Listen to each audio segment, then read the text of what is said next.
let's talk about the Mystic Book. I've talked about it a little bit during my presentations on Vancouver UFO. You know, whatever art you do, whatever you do, maybe you're a dancer, maybe you're a musician, maybe you're a painter, and imagine a scenario in which you get yourself into a state of consciousness. You're like a being state. You're like, okay, I remember that time I had that, euphoric meditation. Let's say it's that, and you get into this state, and you try to recreate that euphoria. And then you're like, oh my God, I'm compelled to, write out this song.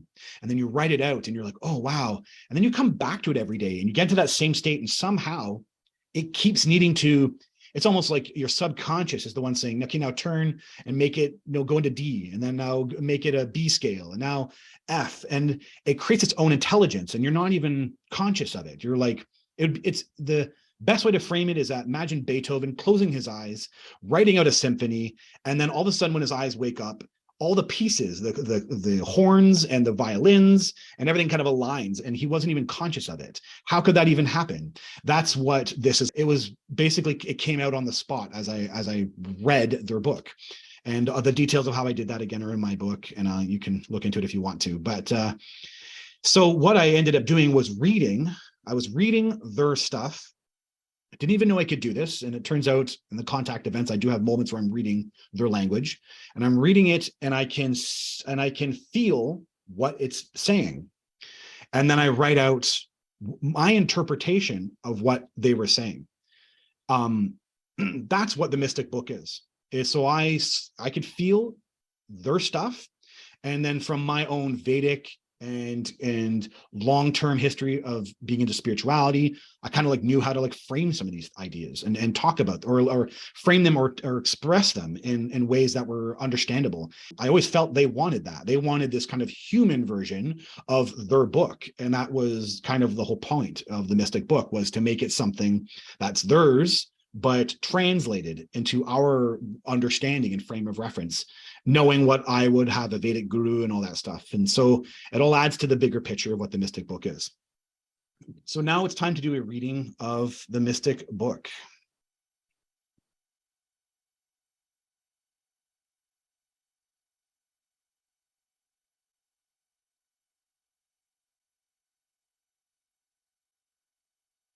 This section of our message is addressed to the bodies who identify themselves as human beings.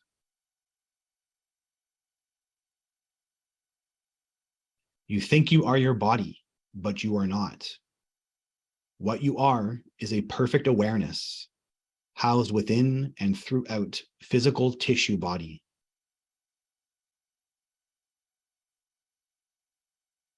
The mind, which is a part of your body, takes on the characteristics of your physical environment, the planet your body is from. Therefore, the mind will only take you so far in understanding universal truths.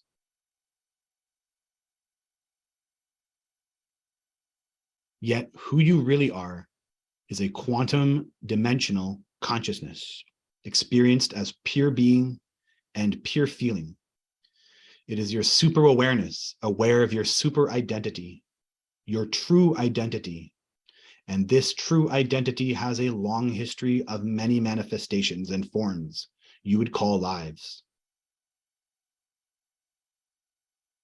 Your true individual histories span other places, other galaxies, other times, and other dimensions. Your true identity, while simultaneously manifesting in space and time, also resides in a dimensional place beyond space and time.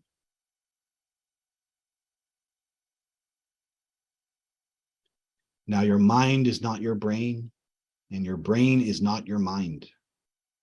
Your brain, though a tool for your use, creates chemical impulses, creating your experience of emotions, which become impressions into your mind. This mind could be considered your spiritual mind or ethereal mind. This very biological experience of brain can complicate, trick, fool, or confuse your experience of your true identity as awareness or spirit here on earth. In the brain is an organ known as the pineal gland. This pineal gland is a trigger point for awakening the dimensional spiritual component of your existence. When it is properly touched, it can become activated.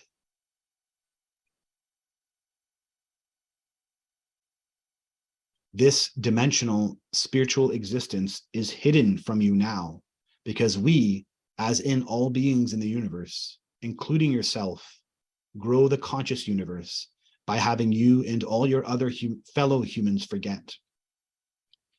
There are many places in this galaxy alone that are denser in reality, like your Earth.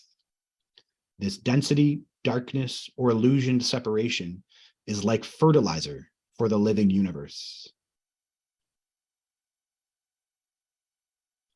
Your identity as a quantum dimensional spiritual consciousness has its own ethereal body composed of light. This is what you are. Each individuation of the conscious universe has an ethereal body of some type. Each used the emanations from the world around it to create reality. The emanations of your world is dense matter, and this is what you use to create your reality.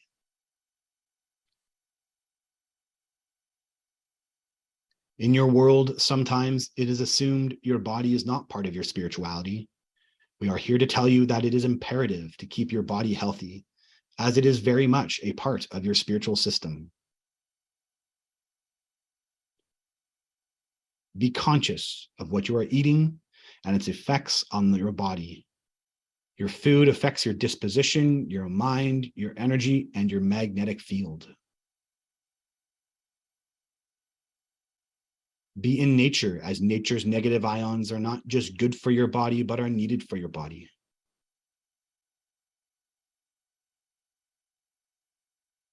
Have plants in your care. Plants give and exchange healing energy and are good for your body. We cannot overemphasize how damaging stress is to your body. Learn to become aware of your subtle bodily sensations. Learn to feel where you hold stress and learn techniques to release it. Sit with a meditation practice. It is good for your internal and external energy cycles. Practices that focus on movement and flow, such as Tai Chi or movement meditation, strengthen your personal magnetic field. Attitudes of kindness and compassion expressed are great for the cells of your body. These are the ways to maintain the health of your body. We have created this body for you. Use it with good health.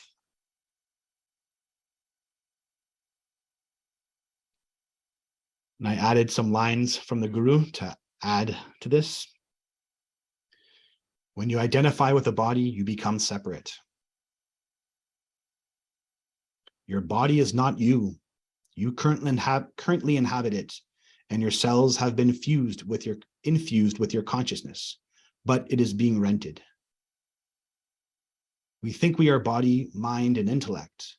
Intellect comes from interledger, all the calculations, going around with what is possible and what is not. At the top of the head is a hole in the skull. That's where the energy comes out of. You can do it now in astral form. Okay, so I'm going to quickly talk about my own personal experience. All my experiences that I'll be referring to are in my book, The Rising, the Alien Plan to Build an Enlightened City on Planet Earth. And so I have 3 experiences that I can draw from. My first is the first contact event. It opens the book, and it's when I'm 16 years old. And so I'm in the White Room. Now, I'm briefly going to point out here, I'm talking with Susie Hansen, who also herself was in a room very similar, white dimensionless room that gives you consciousness experiences. And this seems to be the same room that Linda Porter, who is in Linda Moulton Howe's book, was an alien contactee, and she talks about going into a white room space that they called a soul transfer room, and they did soul stuff there, the soul consciousness stuff there. And then Susie herself also has other people who've reached out to her saying, I've been in a similar space. I know this space also.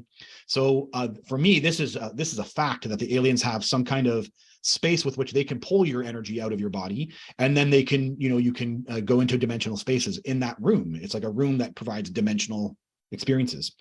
And so in that room, when I'm 16, they either seem to phase or dissolve my body. I'm not even clear what happens to the body of me, but I end up outside of or not just my body is gone, and I end up this kind of it's not even the ethereal me. I'll explain in a bit here, but there's kind of like, once you're outside your body, it's kind of like the ghost you, the ethereal you. But even then, they condensed that, which I describe in my book as very similar to what I believe to be the experience of a Kundalini rising.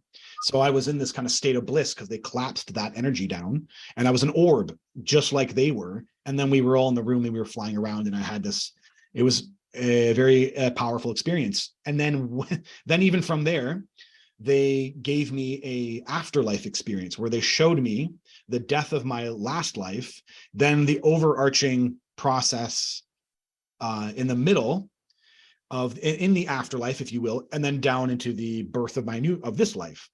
And there's a reason they show that. It's all part of the story, but the bottom line is that awareness was with me.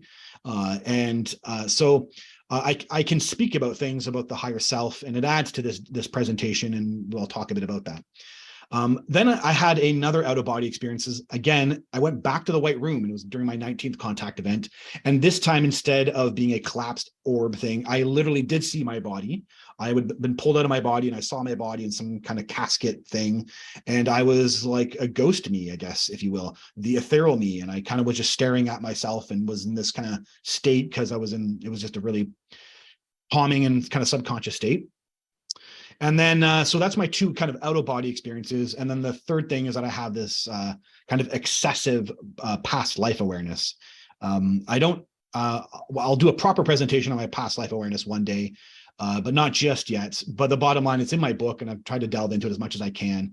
That anyway, I'm aware that I've been living for thousands of years, and they've been able, and part of this I'm convinced is kind of having the alien contact that we've had contactees here on Vancouver UFO, and it's almost normal that people who've had alien contact end up with some kind of psychic superpower, if you will. And mine is odd. It's my past life awareness. I have this like exceptional awareness of several of my past lives, some of them in insane detail. And when I do a presentation, it should be obvious that I have something a bit unique going on there. I just don't want to talk about it when it's not properly ready to present on. But it is in my book in case you wanted to know. And anyway, so for all of this, it adds to, for me, an assurity that I know I continue to live on and that I've been living on. And yeah, so that's all part of my personal experience that I kind of add to this picture here. So now it's time to talk a little bit about what was said in that mystic book. So for humans, this is a very high spiritual concept. Humans are attached to the body. We live out our lives thinking about our bodies fully, and we identify as the body. So again, I read their content, as insane as that sounds. I did read it, and this was what I interpreted, and I kind of get to the minutia of how I experienced their content written. And they explain that we are a quantum dimensional consciousness. And so this is the breakdown of what I understood. So that there is there's a timelessness component to yourself, that the self has an actual no space, no time component, which they talked about in another part of the writing. And then the dimensional is that there are very like levels, degrees, intensities. So, you can experience another space. I guess that's what remote viewing would be, that, right? Or a psychic ability. You're aware of something occurring when you're not even physically there. But you can have levels and degrees of that awareness. So you can see it, right? You could see the other event occurring, that maybe someone's writing a text about you. Maybe you can even, observe it. And so there's degrees with which you pick up on that information. And then consciousness, the purest unconditional form. So just the raw awareness of who and what you are is the awareness you use to move your body and perceive the world around you. We always think, from my experience of the rising, I'm very aware, we always think we are the brain and that we have all the interactions, all the movements we do with our body are all aspects of the brain. But this right here is my consciousness. The eternal self is the one doing this action right now, not the brain. And yet it's using the brain like a tool, like you would be using driving a scavenger for a construction site, right? That kind of idea. Someone's driving the material and driving things, but it's actually the consciousness is the awareness. So the mind, which is a part of your body, takes on the characteristics of your physical environment, the planet your body is from. Therefore, the mind will only take you so far in understanding universal truths. So this awareness I gained from the White Room. So we have a higher self. This kind of the higher self that is not the core identity is not manifesting into physical bodies. It's like a core energy that remains actually detached, or not detached, but is separate in this kind of realm, if you will. And it produces the ethereal self. It's the one producing an offshoot of itself or creating a version of itself to manifest into a physical body. But we're always connected to this higher self in every way, shape, or form. And when we're actualizing our kind of quantum dimensional self, then we're bringing in aspects of that higher self into the physical body. And as far as I'm aware, this is what I understand the purpose of existence is, to bring that thing in as much as possible. And almost enjoying, as it said, fertilizer for the living universe, that the challenges of our life are actually strength building for kind of a game, if you will, for the higher self. But the whole point is to eventually get there and to master that process. So this comes from Vedic philosophy. In the Katha Upanishad, there's actually a description of the self, and this matches really well with things said in the Mystic Book. So the idea being is that the five horses are the senses. So you have the sight, smell, taste, hearing, and feeling. Then the mind, it all kind of goes into the brain, the physical brain, right? The physical tissue brain. And yet we have a mind as the kind of like processor who's there's a brain and then there's a mind, right? But regardless, it's all going into the brain and the mind is perceiving it as real. There's an intellect, which is the chooser. You have a physical body, and then you have the consciousness, which is the driver, the person who's being ridden around, who's being in the passenger, if you will. So I kind of break down the description here, the brain, which is, the senses going into the brain, the physical body. And then you have the ethereal body, as they kind of describe in the Mystic Book. So you have the mind, which is the ethereal body. So you have the physical brain, then you have the ethereal body, ethereal mind, sorry. Physical brain, ethereal mind.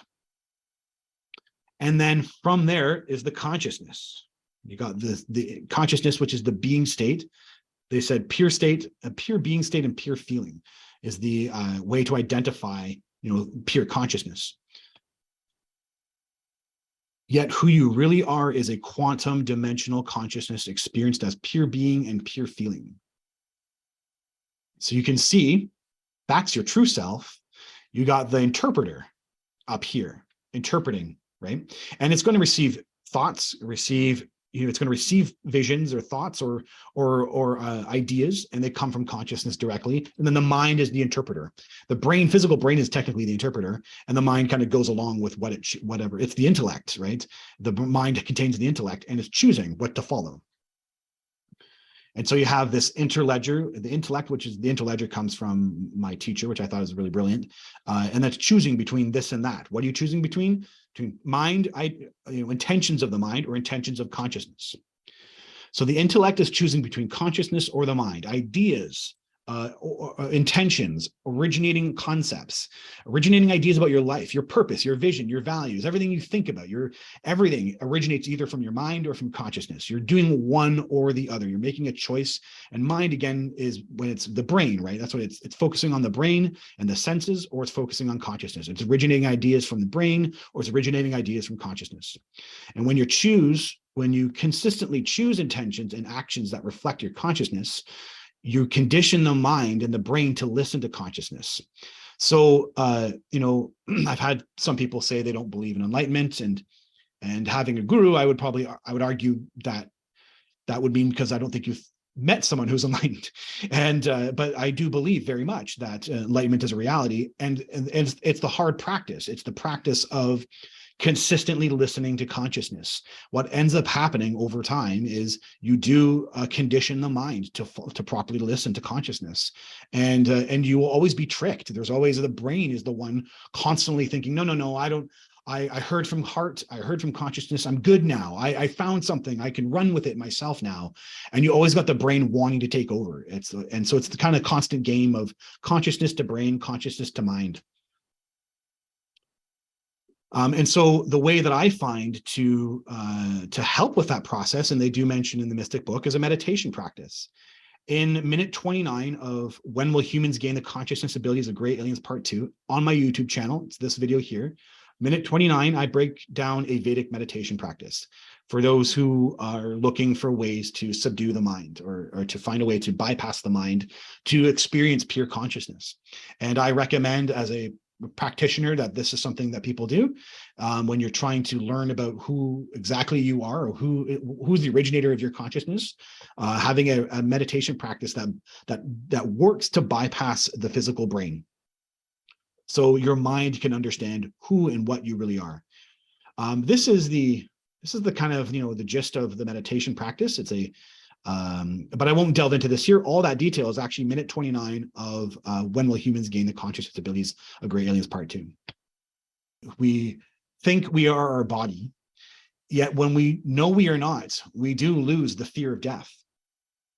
So Eckhart Tolle actually had a really good line here that I really did like, as far as kind of embracing death and embracing fear.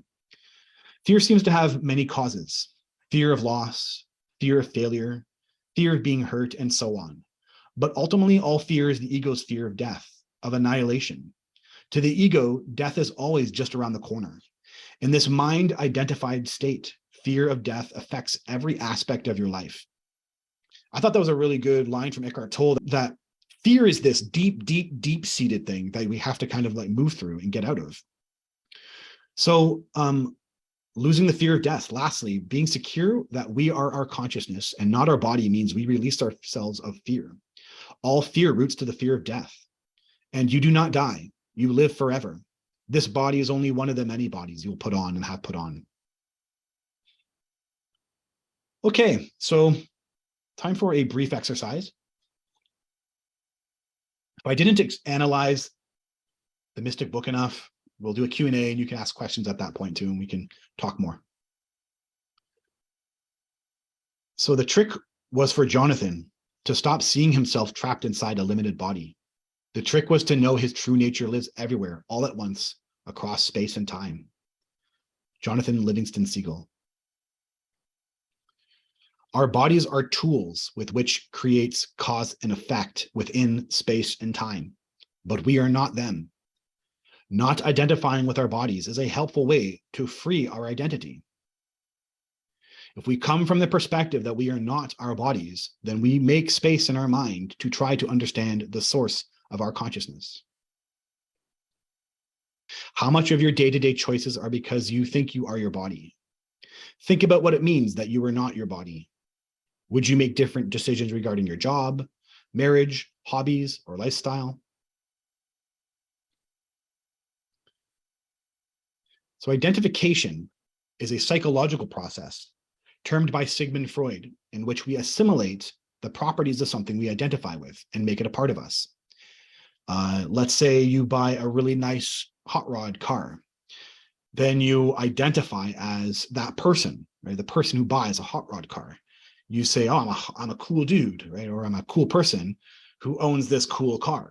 You've identified with the car. You've taken on as identification. This is what most of us have done with our relationship to the body. It therefore, right, we identify with the body. We say, we look in the mirror, I am that guy. That's me. We say that, right? Or I am that person. It therefore can be helpful to use conscious methods to remove our identification with our body. Typically, we might say, I'm hungry, I'm tired, I'm sore. See how you feel when you try using language that removes your identity with your body. My body is tired. My body is hungry. My body is sore. So grab a paper and pen, or if need be, you can use your smartphone. So either fill in the blanks for some physical discomfort you either have now or had in the last couple of hours. And take a minute to fill out the exercise below. Right, so in this case, right, I was tired. So in this case, it'd be I was tired. Right? When I woke up, I was groggy. I was hungry when I didn't eat breakfast. And right now I'm sweating because I'm wearing a suit. Now remove the identification with your body. So my body is sweating. Right? My body was hungry. My body was groggy. My mind was groggy, I would say. So how do you feel after doing, so again, this will be on the YouTube channel. You can explore that more if you want to, pause and think and reflect in a greater way on the YouTube channel. So how do you feel after doing this little exercise? And then what insights occurred for you? And think about that. Think about, if there's any sensations or feelings you had.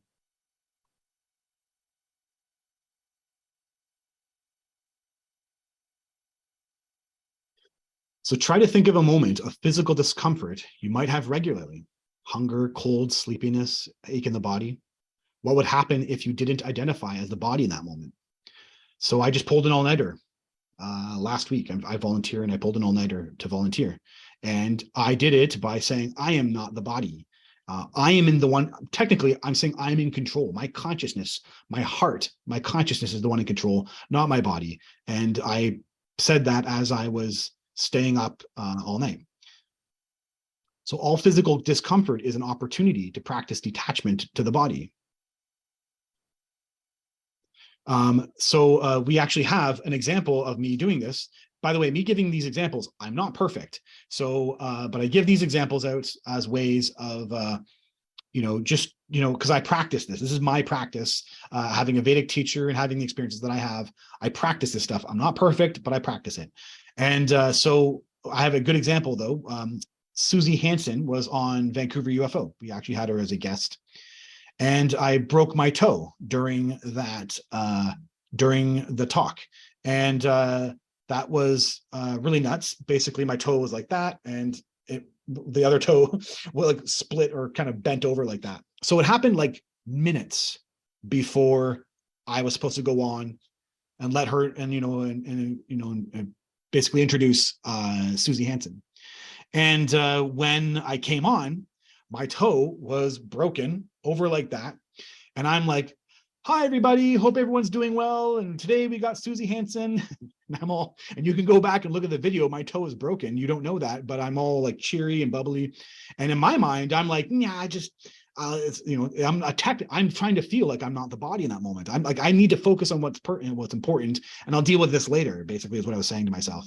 And of course it started swelling during the presentation, and Mimi came and took over. And I will always be grateful, Mimi, that you were there that day, and the magic that happened between us to make that work was really awesome. And then when I was at the hospital and the doctor had to reset the foot, he froze my toe and he had to like reset it back. And I'm saying out loud in the ER room, I am not the body. I am not the body. I am not the body. And I had this like surge of consciousness, and I kind of felt really good as he's sitting there, wrestling with my toe.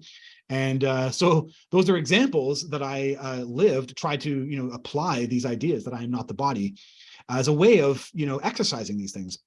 And the point I need to make, here's the most important part of it all. Even though I've had out-of-body experience stuff, two of them on the alien craft, and I had the past life awareness and, and all this stuff that I can talk about and believe, my mind still exerts itself daily, right? There's the physical, it's the brain, it's the tissue brain, still says I am limited. The brain that I have, even though I condition things myself, it's still on a daily level is dealing with itself. So it will be terrified, or will want to jump towards an idea that it's limited, and it is the body. So don't touch me, don't hurt me, right? And so I'm practicing the control. So I'm the one taking over as consciousness and saying, no, I am not the body, and I'm conditioning my brain out of it. But if I don't do those practices, then all I'm doing is snapping back. I'll still live a life that I'm thinking I'm the body, even though I've had those physical experiences. So the point I'm always trying to make is that there's a need for an actual practice. There's a need for a consistent practice in spirituality to exercise what we do believe about ourselves, right? So as I say here, even though I've had out-of-body experiences, my mind still exerts its daily existence as the physical tissue object that believes it's mortal. This is why we need a daily practice to make ourselves secure in consciousness. So being secure in our consciousness means we defy physical ailments. In the Bhagavad Gita, Arjuna calls Krishna Gudakesha, conqueror of sleep, right? He's able to overcome sleep because he's consciousness and not the body. And in my book, I give a whole space to my guru who, when you're with a guru, someone who does not live like they're the body, they live it. And my guru has crazy stories of not getting sleep and not eating and being the life of, he's giving a satsang and he's giving all this energy and everyone's passing out. And he's consistently like this, where he was the one with all the energy of the room, or he's out doing stuff, or he's defying physical ailments in his body in every way. I'd seen him out in the freezing cold, and he's sitting there like not wearing a jacket, and he's totally all comfortable, and he's giving a talk, not even mentioning the cold. So he lives this kind of really hard life of not being the body, and and lives that to the degree with which it's noticeable. Okay, so that was the exercise. Lastly, I want to give this. I thought it was really fascinating in the Mystic book. The aliens really wanted to emphasize the kind of the care of the physical body, and that I write here, if you keep your physical body healthy, you impact your mind's ability to rely on consciousness. And people are really, I notice just in general in our world, people don't put these things together often, and so I really emphasize, what you eat makes a difference on how you experience yourself. And so I give a recipe for dal here. I have had people living with me, and then I'm feeding them dal. They leave, go back, find a place for themselves, and they say, can I come over and have dal? Because the nutrients, it's so enriching for the body, and they can feel it. I've had one of my friends was a exercise trainer, and he was blown away with how light dal is, and yet how much protein and nutrients it gave him, for how much his body didn't need to spend all this energy digesting, right? So for those who are die hard about finding new vegetarian recipes, I've given this one to many friends, and they are always blown away. So please take it upon yourself to explore dal here. So 2 cups of dal in a large pot, wash, then add 10 cups of water, bring to boil, then let simmer. Cook spices in a small pot. So this is the list of spices. You have to kind of do your shopping, and if you don't have this stuff already. But this, if you follow this, I've given this to friends, and they've fully been able to make this dish and make it effectively and love it. 1 to 2 tablespoons of ghee, 4 to 5 Thai green chilies, or 2 dried red chilies, 2 bay leaves, half a teaspoon of kalonji, half a teaspoon of fenugreek, full teaspoon of cumin, full teaspoon of fennel, full heaping teaspoon of mustard seed, full heaping teaspoon of coriander, let pop, full teaspoon of turmeric, full teaspoon of salt, steady sprinkle of acetata, cook with 5 large tomatoes for 5 minutes, then add to the dal, and then serve with basmati rice. So you can't go wrong with that. The other last little ingredient I'll give you to keep your body healthy, and trust me, you will notice these differences. Turmeric water. Have turmeric water every morning. You cannot go wrong. You will notice the difference in your body. And these little changes you make to your body lighten up your body, and they lighten up, and then you're able to, you can rely on consciousness in great, better and greater fashion when your body is lighter. And these things make your body lighter. All this, by the way, comes from my guru, my spiritual teacher, who has Vedic background, and so these are all kind of Vedic by nature, and they are effective. I totally have lived these, and everyone I've given these to, they get blown away by them. Okay, so thank you so much. That was the presentation. We are not the body. This is my YouTube channel. I do have a YouTube channel. Feel free to subscribe. This video will be on there. I also have a book, The Rising, The Alien Plan to Build an Enlightened City on Planet Earth. My email, if you want to get a hold of me, jeffselver@gmail.com. I also have a website with which keeps up to date with events and things that I'm doing and presentations I'm doing.